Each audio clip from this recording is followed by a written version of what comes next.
Um, the first time I think I met Big Baby Ali was I represented his brother on a case, and I believe I met him through a mutual friend fought team. I think that's the first time we ever met.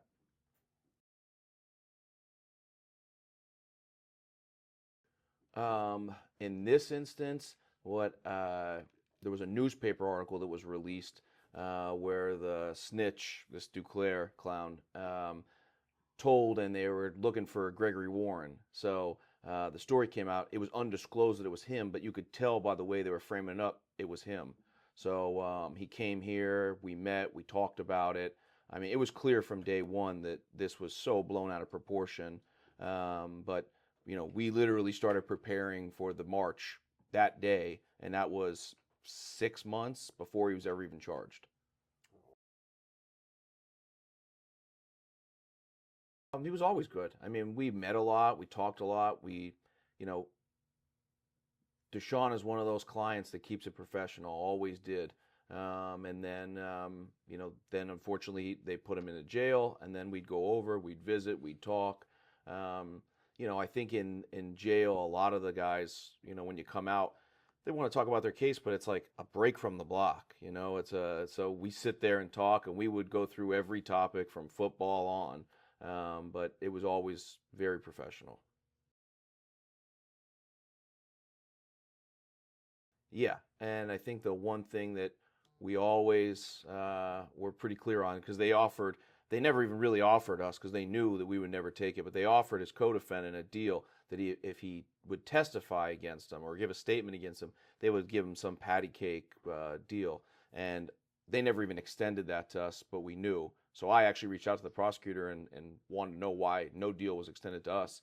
And well, the moment I heard that, I said, "Oh well, you didn't tell me the second part, so yeah, we're good." And then I obviously had to bring it to him because it's my professional responsibility, and we all just laughed in the room, and then we moved on. So moving forward, accurately, concisely, and making sure everybody knew where we stood at all times.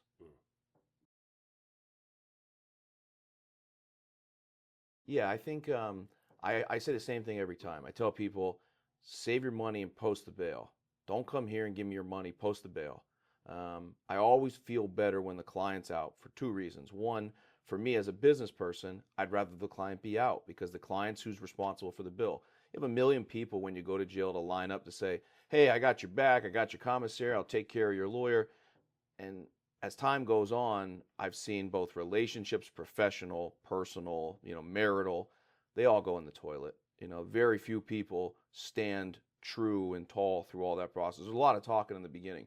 Very few people actually follow through. So my biggest thing is always keeping clients out. So when he had to go in and they put him in and revoked his bail, that obviously changed a lot of things. Our financial was way done. That was very early in the beginning. But it just changes things because the whole mindset of the client changes now. Their daily life changes. Trial becomes very difficult because they have to bring them over. Seeing them becomes difficult. Arranging for them to have clothes, getting information to them, and then the misinformation, the things that other people say, because there's a lot of jailhouse lawyers, and you always have to worry, you know, are they influencing his decision making? And obviously a very intelligent person who can think for himself, but there's a lot of problems that go around when your client's in custody, and those are obviously evident in every case. I loved working with Deshaun. I still do. There's very few clients that I really don't have a good relationship with, but then there are clients that I have a real relationship with. Like he knows my mom, I know his. Um, you know, there are people that come into the office or into this part of my life that were involved in a different part of my life, and those people will always have a different feeling in my heart. I fight for everybody. Whoever comes through that door gets me as their lawyer. I'm here. I'm going all 12 rounds all the time. But for him, I have a personal relationship with him. So for me, it's an in here kind of thing.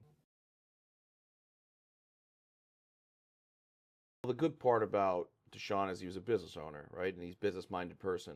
So he understands that sometimes in any business, including law, you have to make a business decision. You have to put your personal feelings aside, and your sometimes your aspirations, like especially here, we were going to trial. There was never any chance we weren't going to trial. When it gets to the point where you have to make a decision where you're looking at no, you're coming home, no jail time, no chance that you ever can be removed from your kids again. You have to make a business decision in that moment. I think it eats a piece of you when you think, I'm going to win my case. I want to prove my innocence.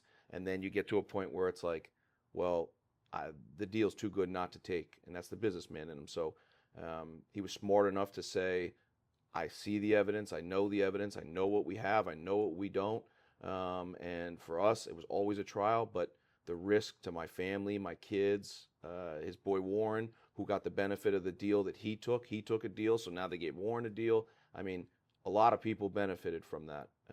And I think that he made that as a business decision rather than a personal one. Wow, great point. Oh, it's going to continue. There's family now. You go through these battles with people, and it's like, there's a bonding experience because number one, they're trusting in you, and you feel that, right? So you have that kind of faith in me and that kind of trust in me. Like I want to make sure it's not misplaced. For everybody that puts that trust in me, it's like I always say, 10 toes down. So we are going to go to war for you all the time. And when you have that kind of relationship where they see that, they expect it, they see it, they feel it, and then you feel the love come back, that's forever. That's a forever thing.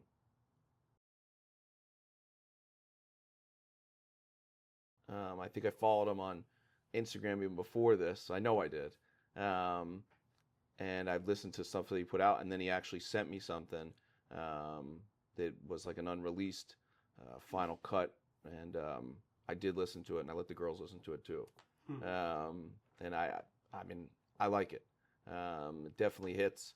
And then after I heard him, then I'm a big Meek Mill guy, and then Meek Mill had a new like an indies release, and I put one of them on. I hit it, and it was like the same kind of intro vibe, and I was like, oh, my man's onto something here. Yeah, he's onto something there. It's a fantastic thing to take. What I think he's doing is taking an experience that he had to go through, that people put him in, but that he had to go through and grew from it. And I think he's now wants to tell his story. And if you do that artistically and you channel that, and that's your healthy way of getting that out there, that's fantastic. I wish I had some talent of some kind. I would do that too, but I don't. So the fact that he's using his talents to do this and tell his story, that's fantastic. I think, well, for Deshaun, with one of the things that, like I said, when you're a businessman and you understand the obligations, I mean, he told me in the very beginning, it's going to be my goal to get you paid right now. And he followed through on that. I never had to call him. I never had to send him a bill. I never had to have my paralegal, Ashley, who's like, she's basically my enforcer. She runs my life and she goes out for collections. You do not want to get a call from Ashley. He didn't have to get no calls from Ashley.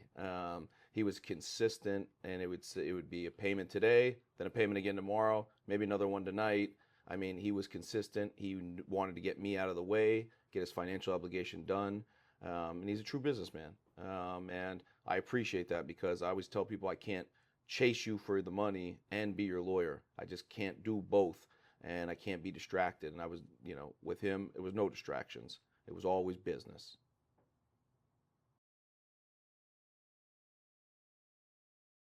I think what he has gone through in this last year, um, I mean, from somebody who sees a lot of it, not everybody comes out of that with the right mindset. You go through a struggle like that of incarceration, of being accused of extremely serious cases that could, literally end in you going to jail for forever. A lot of people do not hold up under that. And he obviously did. And I think he came out a better person at the end. And I know it's terrible to say that because he had to go through such a terrible thing, but honestly, I think he looks at what matters in life now. And not that he didn't before, but I think you get to a point where you look and see what really matters. and you put your focus there. And I think that's where he is, because his focus towards the end was, I just want to get home to see my kids. It wasn't like, hey, I got to get back to business, even though he did, or I got to, go see somebody, or I got this girl. It was, I just got to get back to my kids. I told him I was coming home. I can't not go home. I have to go home. So, talk about pressure when we're getting ready for trial, but I love it. We live for it. I think he does too. I think that's why we get along so well, is we're both like pressure cooker people. And I think that he came out of this better than he went in. And they say, what, pressure makes diamonds? Well, I think that we're going to see that side to him now. Well, I think that, like I said, with a case this serious and you're looking at this kind of time, people start moving funny, thinking they need to do things they don't, not having confidence in their case, not having confidence in their counsel. And, next thing they know, they're sitting in a chair with a camera in front of them, and it's not for Instagram, it's for the courtroom. Like I said, the deal was never even extended to us because they knew that's not where he was. And I got to tell you, the day I turned him in, I told the officers, do not talk to him without me there. And they still tried to anyway. And he promptly called me up and told me, hey, these guys still tried to interview me, tried to get me to say something. I just laughed at them. They didn't even know his voice until that day, which was pathetic. But he stood tall, and I do respect it. And look, I tell people all the time, you want to go in there and sit down with them? I'll do it for you. I have no personal stake in this case, but I really appreciate the guys, and doing this for a long time, who stand tall, who say, I'm going to trial, I'm not telling, I'm standing tall on what I did, I'm not going to put another man in here for something I did, and he's one of those. Obviously, not everyone in his case is one of those, but he's one of those. And to be able to face all that down and to look it right through the fire and to say, there's an easy way out here, and to say that's not even an option, don't even talk to me about that. That speaks to who he is as a person and his loyalty to everyone that he interacts with. So no snitching. No snitching. And if everyone would just stop snitching, we'd have a much better life. Great, fantastic. Appreciate it. While I'm on this healing journey, I hope someone take the time out to learn me. Not just to love the smile, but understand the hurting. God rebuilding pieces this life kept disturbing.